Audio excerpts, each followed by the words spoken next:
আমাদের সংবিধান সম্মত নয়, কাজে বেআইনি। তো এটা একটা বেআইনি কাজ, যে কেউ করলে এটা বেআইনি। এবং এই সরকার কিন্তু ওনারা যদি নির্বাচিত না বলুক, ওনারা সংবিধানের অধীনে সরকার গঠন করেছেন এবং সংবিধানের শপথ নিয়েছেন সংবিধান রক্ষা করবে। এবং হাইকোর্ট সুপ্রিম কোর্ট থেকে তারা একটা ডক্ট্রিন অফ নেসেসিটি দেখিয়ে একটা সুপ্রিম কোর্ট অর্ডার দিয়েছে, তারা ইলেকশন করে দিচ্ছে। এটা কোনো তাদের বৈধতা।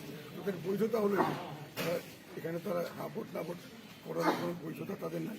এবং তারপরে সেখানে তারা অর্থ দিয়ে তারা সরকারিভাবে এটাতে সমর্থন দেওয়ার সম্পূর্ণ বেআইনি। এবং এখন ওনারা এটাকে আইনগত বলার জন্য বলছেন যে ওনারা যেহেতু এখানে নির্বাচিত, আবার কয়েকদিন পরে হয়তো বলবেন যে আমরা তো এখানকার নাগরিকই না, বাংলাদেশকে ধ্বংস করাটাও আমাদের জন্য আইনসম্মত। এই ধরনের কথাও বলবেন কিনা এই জন্য আমরা অপেক্ষায় আছি। ওনারা বাংলাদেশের নাগরিক না।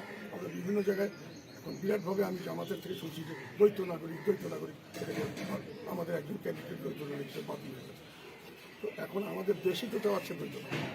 এবং এনারা এইসব কথা বলছেন যে আমরা যেহেতু দেশের লোক না, দেশের যা ইচ্ছা তাও আমার কি, অনেকটা ইনডাইরেক্টলি এটাই বলতে চাচ্ছি যে দেশ ধ্বংস নিব আমাদের কি, আমরা তো দেশের নাগরিক।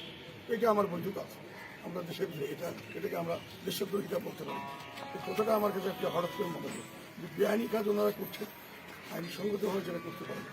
বেআইনি কাজকে করার জন্য ওনারা সরাসরিভাবে নিজেরা ইনভলভ হয়ে গেছে, সরকারি অর্থ ব্যয় করছে, বিভিন্ন সরকারি কর্মকর্তা কর্মচারীদের ব্যবহার করছেন, ইমামদেরকে ব্যবহার করছেন, স্কুল কলেজের টিচারদেরকে, তাদের ছাত্রীদেরকে ব্যবহার সম্পূর্ণ অবৈধ। এখন বলছে যে আমরা তো নির্বাচিত না, সেজন্য এগুলো করতে পারি। কদিন পরে বলবেন আমরা তো দেশের নাগরিকই না, দেশ ধ্বংস হলে আমাদের একটা বৈধ, এটা আমাদের জন্য অবৈধ।